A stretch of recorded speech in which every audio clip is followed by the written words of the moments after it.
So these are the first three things that chefs ask us before they even taste the pasta.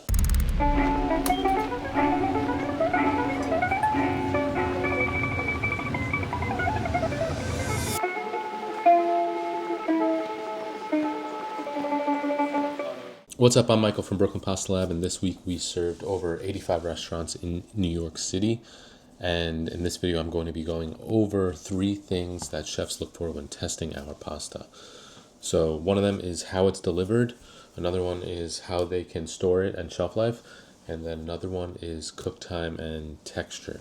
So first one, how it's delivered. So we deliver in 5 to 10 pound boxes, depending on the shape. Short cuts will be in 5 pounds. Long cuts, for the most part, are in 10-pound boxes. And that's just something we figured out, over the years of doing it. Hey, these shapes actually hold up really well in this size box versus another size box. And that leads us to the next thing, which is how the chef can store it. So depending on the size of the box as well, it depends on how much space the chef has in the walk-in. So I always try to see, how much space they have, and then we can kind of figure out how many times they need to get a delivery per week. And that sort of leads us to the next thing, which is shelf life, which is in the same category as how they store it, because it depends if you store it in the walk-in or in the freezer. So shelf life in the walk-in is, I like to say, 4 to 5 days, but you can really get away with longer. There are a lot of restaurants and chefs that get our pasta and they'll get it once a week, and they just really know how to take care of it. If they portion it, then they know how to, store it in their walk-in, not taking it out every night back and forth between the stations and the walk-in, and having condensation build up in the container that's portioned in. That's the main thing that can help like mold grow. So it's just something to keep in mind.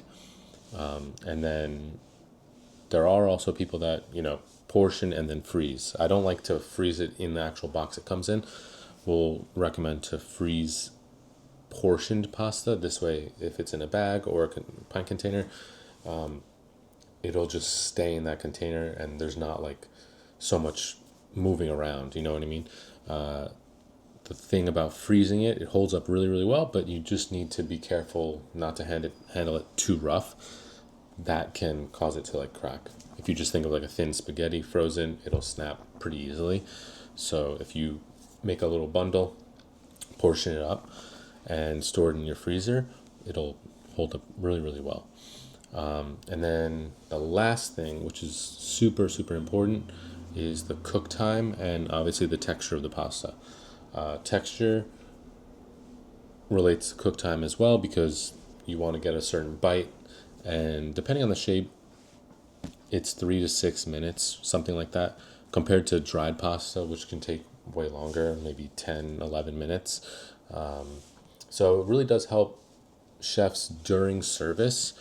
And depending on the shape that you get, for example, if you do like gemelli or even our rigatoni holds up really well, cavatelli, these short, strong cuts, they can sit in the pan also if some other station is delayed for some reason. Let's just say they're waiting on a protein or something to cook, and it's not quite ready yet, and they already fired the pasta. So, these can sit in the pan for a little bit before plating without really ruining the texture too much.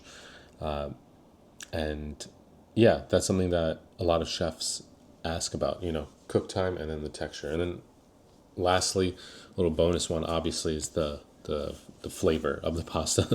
And that's something that, is really important to the chefs as well. But there's all these little aspects that go into it. Does this work for my restaurant, or do we need to get a delivery every single day because we have no space, which we do that for some chefs as well. But yeah, whether you need a delivery every single day or you store for a week or so, this pasta is super, super good for that. So yeah, that's the three main things that chefs sort of ask us and look for when they try our pasta.